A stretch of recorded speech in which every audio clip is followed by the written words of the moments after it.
Master minds commerce చదవాలనుకునే 10th inter విద్యార్థుల తొలి ఎంపిక. నమస్తే అమ్మా. నమస్తే అమ్మా. అమ్మ, జూన్ 26 టు జూలై 4 వారాహి ఆర్ గుప్త నవరాత్రులు. సో అమ్మవారి విశిష్టత గురించి, ప్రాముఖ్యత గురించి తెలుసుకుందాం. అమ్మా, భండాసుర వధకు లలితా పరమేశ్వరి బయలుదేరి వెళ్ళినప్పుడు ఆ సందర్భంలో ఆవిడ యొక్క ఇచ్ఛా జ్ఞాన క్రియాశక్తులు ఏవైతే ఉన్నాయో అవి మూడుగా వ్యక్తమైనవి. ఇచ్ఛాశక్తి, భండాసురుని సంహరించాలనేటటువంటి ఇచ్ఛ అమ్మవారు. ఇచ్ఛా జ్ఞానశక్తి అంటే ఆలోచన చేసి ఎట్లా సంహరించాలి, ఏం చెయ్యాలి అనేటటువంటి ఆలోచన మంత్రిని, ఆవిడే శ్యామలాదేవి. ఒక పని చేయడానికి ముందు ఆలోచన ఉండాలి కదా. బాగానే ఆలోచన చేశాను, దాన్ని క్రియగా మలచకుండా ఇక్కడ కూర్చొని నేను ఆలోచన చేశానంటే పని జరుగుతుందా? అటువంటి క్రియాశక్తి ఆవిడ దండనాథ, సేనా నాయకురాలు. ఆవిడ్నే వారాహి అంటారు. ఈ మంత్రిని అని చెప్పబడేటటువంటి ఈవిడ జ్ఞానశక్తి శ్యామలాదేవి. ఈవిడికి ఉండే సేనా నాయకురాలు, ఈవిడ పేరు వారాహి, వార్తాళి, పంచమి, ఇలాంటి పేర్లు ఆవిడకి ఎన్నో నామాలు ఉన్నాయి. 12 నామాలు ఉన్నాయి వారాహి అమ్మవారికి. ఈ వారాహి దండనాథ, ఆవిడ పేర్లలో ఇదొకటి దండనాథ. దండనాథులు అంటే ఏమిటి? దండం చేత్తో పట్టుకున్నాడు. దండం చేత్తో పట్టుకున్నారంటే అర్థం ఏమిటి? దండం దశగుణం భవేత్. దండం అన్నది 10 గుణాలని తీసుకొచ్చి పెడుతుంది. అంటే చేత్తోనే కర్రబుచ్చుకుంటే అప్పటిదాకా ఉన్న వేషాలన్నీ పోయి నీ మాట వింటాను అంటారు చిన్నపిల్లలైనా. చేతిలో బెత్తం ఉంటే చాలు కదా. దీనికి సంకేతంగానే మనం గనక గమనించినట్టయితే ఈ పోలీసులకి వాళ్ళందరికీ కూడా చేతిలో కర్ర ఉంటుంది, లాఠీలు ఉంటాయి. లాఠీతో కొడతారా అంటే మామూలుగా వీళ్ళు కొట్టచ్చు, చిన్న స్థాయిలో ఉన్నటువంటి వాళ్ళు. కానీ అధికారులు కూడా చేతిలో కర్ర పుచ్చుకుంటారు. ఇప్పుడు ఆ కర్ర వాడినట్టు ఉండదే, చాలా అందంగా, అలంకారంగా, షైనీగా, బ్రహ్మాండంగా ఉంటుంది. అది సంకేతం. అధికారాన్ని చలాయించటానికి సంకేతం దండం. అందుకే రాజదండం. మనం రాజదండం గురించి కూడా 2 ఏళ్ల క్రితం బాగా మాట్లాడుకున్నాం కదా. ఈ రాజదండం అన్నది, రాజు అన్నవాడు నేను దండిస్తాను అని చెబుతూ ఉంటే తప్ప ప్రజలు చాలా మంది మాట వినరు. అవును కదా. కొంతమంది మామూలుగా వింటారు, మర్యాదగా చెప్తే. లేనప్పుడు దండం కావాలి. అటువంటి దండనాథ అంటే దండం చేతిలో పుచ్చుకుంది. ఈ దండం ఎట్లాంటిది అంటే, లలితా పరమేశ్వరి ఏం చేసిందంటే, నువ్వు ఏది చెబితే అది నా ఆజ్ఞగా చలామణి అవుతుంది అని చెప్పి తన రాజముద్రిక ఈవిడికి ఇచ్చింది, శ్యామలాదేవికి ఇచ్చింది. నువ్వేం చేస్తే అది అందరూ ఒప్పుకుంటారని చెప్పి ఈవిడికి దండం ఇచ్చి దండనాథ అయింది. ఆ ఇచ్చినవి ఏమి ఇచ్చిందంటే, ఈవిడ చేతిలో ఆయుధాలు ఉన్నాయి, 8 రకాల ఆయుధాలు ఉన్నాయి. వాటిల్లో ప్రధానంగా ఉన్నవి ఏమిటంటే, ఇక్కడి నుంచి 2 తీసి ఇచ్చింది. ముసలము, హలము. హలం అంటే నాగలి, ముసలం అంటే రోకలి. తన ఆజ్ఞాచక్రం నుంచి తీసి ఇచ్చింది. అవి 2 కాక ఇంకా శంఖము, చక్రము, పాశము, అంకుశము, వరదము, అభయము, ఈ 8 చేతుల్లో 8 ముద్రల్ని ధరించుంటుంది ఈవిడ. ఈవిడ రూపం ఎలా ఉంటుందని వర్ణించబడిందంటే, ఈవిడ కోలవదన, కుశేశయనయన, కోకారి మండిత శిఖండ, సంతప్త కాంచనాభ, సంఝారుణచేల సంభృత నితంబ, హల ముసల శంఖ చక్ర అంకుశ పాశ అభయ వరస్ఫురిత హస్త, కూలంకషానుకంప, కుంకుమజంబాలి న్యస్తస్తనాభోగ, ధూర్తానామతి దూర, వార్తాశేషావలగ్న కమనీయ, ఆర్తాళీ శుభరాత్రి, ఆర్తాళీ శుభదాత్రి, వార్తాళీ భవతు వాంఛితార్థ. ఈవిడని ప్రార్థనా శ్లోకాలు ఇవి వారాహిదేవికి. ఎలా ఉంటుందంటే, కోలవదన, కోలము అంటే వరాహము. వరాహం అంటే తెలుసు కదా. ఆ వరాహము ముఖం ఉంది. తర్వాత కుశేశయనయన, పద్మాల్లాంటి అందమైనటువంటి కన్నులు కలిగినటువంటిది.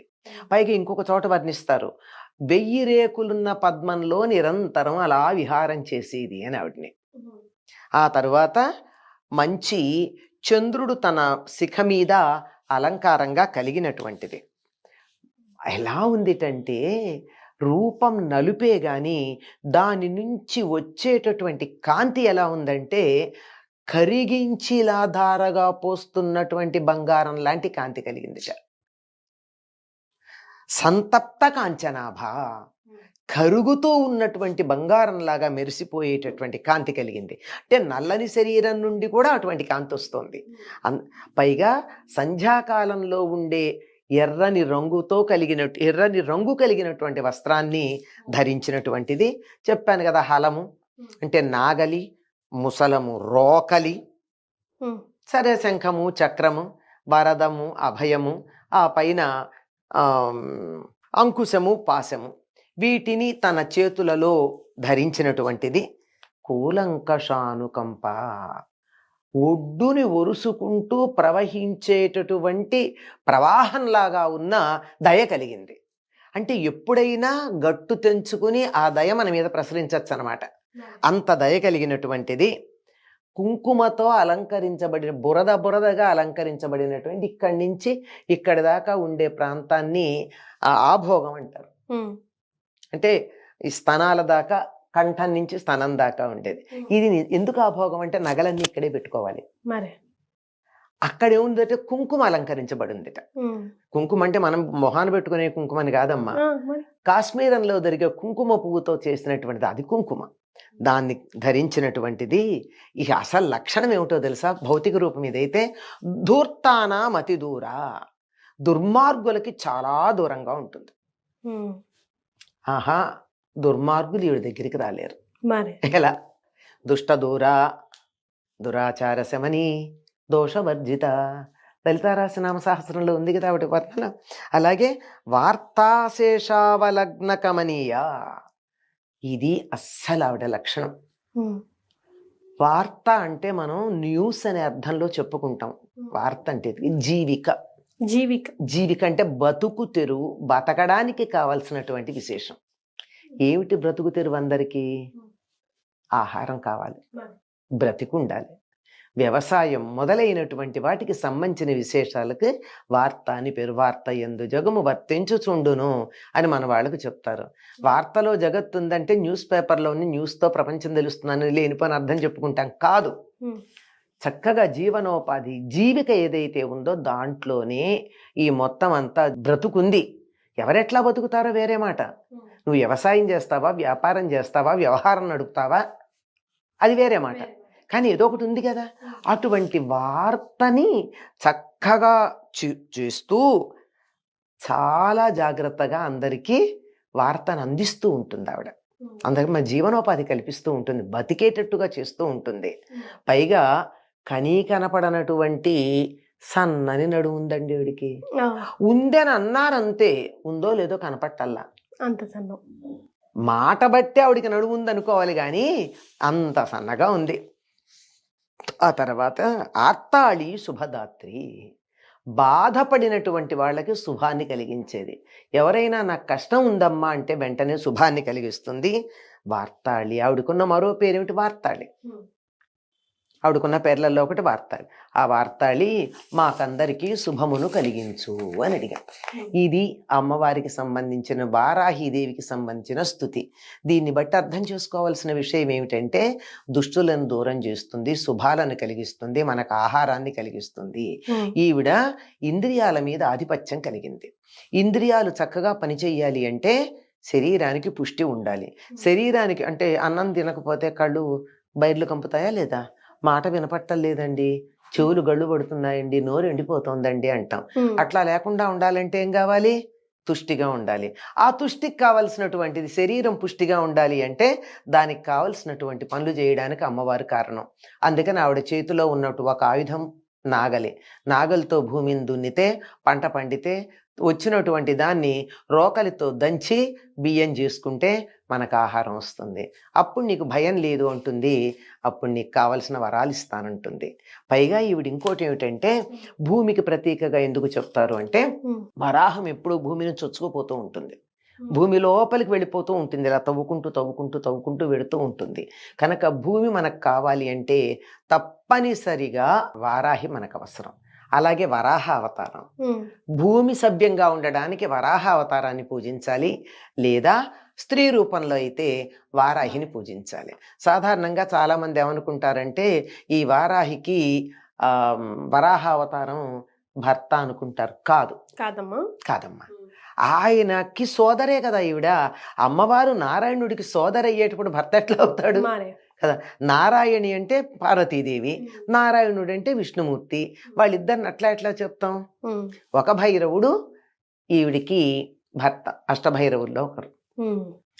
అష్టభైరవుల్లో ఒక భైరవుడు ఈవిడికి నాయకుడుగా చెప్పబడుతూ ఉంటాడు. ఈవిడ ఎవరు అంటే ఇంతకీ కిరిచక్ర రథారూఢ దండనాథ పురస్కృత, లలితా రహస్యనామ సహస్రంలో కనపడుతుంది మనకి. కిరిచక్రాన్ని అధిరోహించినటువంటి దండనాథ ముందు పెడుతూ ఉంటే అమ్మవారు యుద్ధానికి బయలుదేరి వెళ్ళింది. కిరి అంటే కూడా వరాహమే. వరాహాలు అనేటటువంటి చక్రాలు కలిగినటువంటి రథాన్ని అధిరోహించినటువంటి దండనాథ సేనానాయకురాలు ఈవిడ. సేనానాయకురాలు ముందు నడుస్తూ ఉంటుంది. ఆవిడ వల్ల అలా ముందుకు వెళ్ళినట్టయితే విశుక్ర ప్రాణహరణ వారాహి వీర్యనందిత, విశుక్రుడి చేత సంహరించబడినటువంటి వారాహి యొక్క పరాక్రమాన్ని చూసి సంతోషించింది అమ్మవారు. ఈ విశుక్రుడెవరు? భండాసురుడికి ఇద్దరు సోదరులు ఉన్నారు.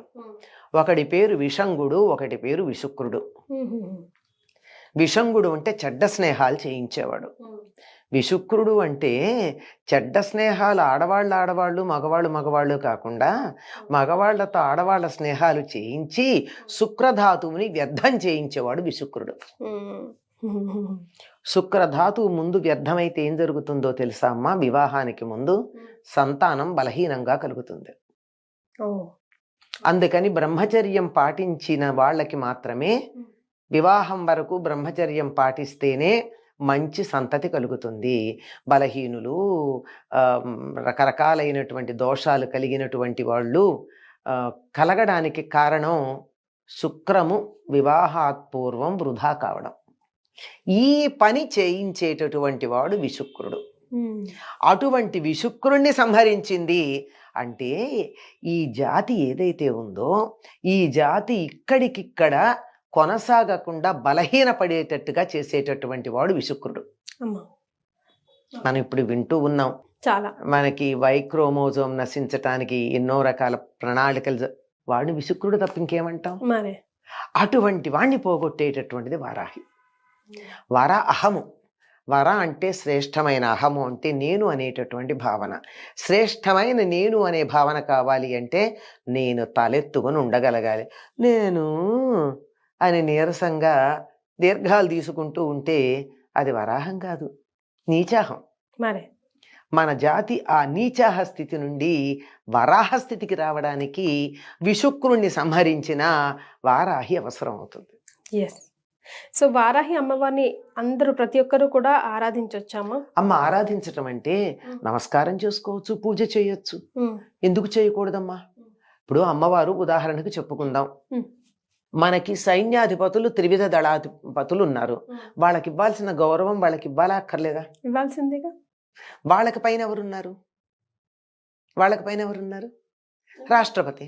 ఇక్కడ జనరల్ మాటలు మనం మామూలుగా చెప్తే రాష్ట్రపతి ఎదురుగా నువ్వు త్రివిధ దళాధిపతుల్లో ఏదో ఒక దళానికి అధిపతి వస్తే ముందర ఆయనకి నమస్కారం చేస్తావా? రాష్ట్రపతికి చేస్తావా? రాష్ట్రపతికే చేస్తాం కదా. అంత మాత్రాన వీళ్ళని తక్కువ చేశామా? లేదు. వీళ్ళకి ఇవ్వాల్సిన గౌరవం, వీళ్ళకి ఇవ్వాల్సిన మర్యాద, వీళ్ళకి ఇవ్వవలసిన పొజిషను ఎట్లా ఇవ్వాలి, ప్రధానం అక్కడ. అలాగే వారాహి పూజలు చేయండి, తప్పనిసరిగా చేయండి. ఎందుకంటే ఈ వారాహి ఎంత గట్టిగా ఉంటే భండాసురుణ్ణి సంహరించే లలితా పరమేశ్వరికి అంత హాయిగా ఉంటుంది. ఎందుకంటే ఆవిడ పని కొంత తగ్గుతుంది కనుక. పైగా పని తగ్గడం కాదు, ఎదుర్కొనడానికి కూడా ఢీ అంటే ఢీ అనడానికి తగిన స్థాయి వాళ్ళు ఉండాలి కదా. మరి వీళ్ళు 6 నెలలు సాము చేసి మూలనున్న ముసలమ్మని కొడతారా? ఎవరి స్థాయి వాళ్ళతో వాళ్ళు వెళ్ళాలి. కనుక ఈ వీళ్ళకుండేటటువంటి వీడి దగ్గర ఉండేటటువంటి తమ్ముళ్ళు సేనానాయకులుగా వస్తే వాళ్ళను సంహరించాల్సింది ఈవిడ. కనుక ఇప్పుడు వారాహి అవసరం ఎంత ఉందో మీకు అర్థం కావాలి. ఈ జాతి బలంగా ముందుకు కొనసాగాలంటే, విశుక్ర సంహారం జరగాలి అంటే, ఈ జాతిలో ఉన్నటువంటి జన్యువులు చక్కగా ముందు కాలాలకి సరిగ్గా కొనసాగాలంటే విశుక్ర సంహారం జరిగి వారాహి అమ్మవారు విజృంభించవలసినటువంటి అవసరం ఉంది.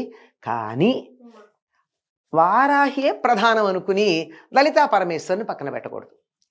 అక్కడ వస్తోంది సమస్య. తప్పనిసరిగా ఎవరిని పూజించాలన్నా 9 రోజులు మనకి ప్రధానం.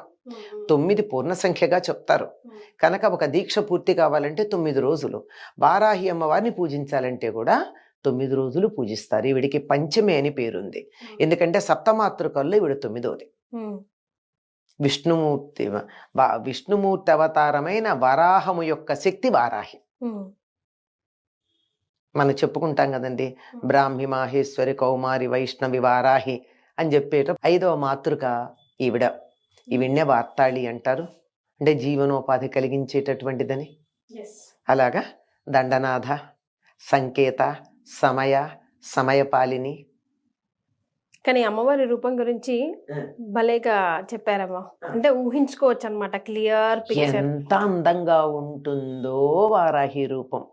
మీరు ఎప్పుడన్నా చూడాలంటే కరీంనగర్ దగ్గర ఒక క్షేత్రం ఉందమ్మా, అక్కడ ఉంటుంది వరాహ అమ్మవారు. కానీ భూదేవి కూడా ఉంటుంది అక్కడ. ఆ రూపాలు చూస్తే నాకు రాబుద్ధి వల్ల గబగబా వాళ్ళని అడిగి తలుపులు తెరిపించేసి ఎత్తుకుందాం అనిపించింది. అంత అందంగా, అంత ముద్దుగా ఉంటాయి. అంత చాలా అందమైనటువంటి రూపం అమ్మ వరాహ రూపం, తక్కువదేం కాదు. కాకపోతే ఈ వారాహి కొంచెం భయంకరంగా ఉంటుంది అని ఒక లోకంలో ప్రథ ఉంది. అది అపప్రథే. ఎందుకంటే అప్పుడప్పుడు కోపం తెచ్చుకోపోతే ఎట్లాగమ్మా? పిల్లవాడి మీదకి ఏ కుక్కో వస్తోంది, తల్లి ఆయ్ అని కుక్కను అరుస్తుంది, పిల్లవాడిని కాదు కదా. ఆవిడ అక్కడ రౌద్రంగా ఉంటేనేగా వీడికి రక్షణ. కనుక అలా ఉంటుంది. కాకపోతే నిరంతరం ఆ విధంగా ఉండే రౌద్ర రూపంలో ఉన్న అమ్మవారిని మాత్రం నిరంతరం ఆరాధించకూడదు.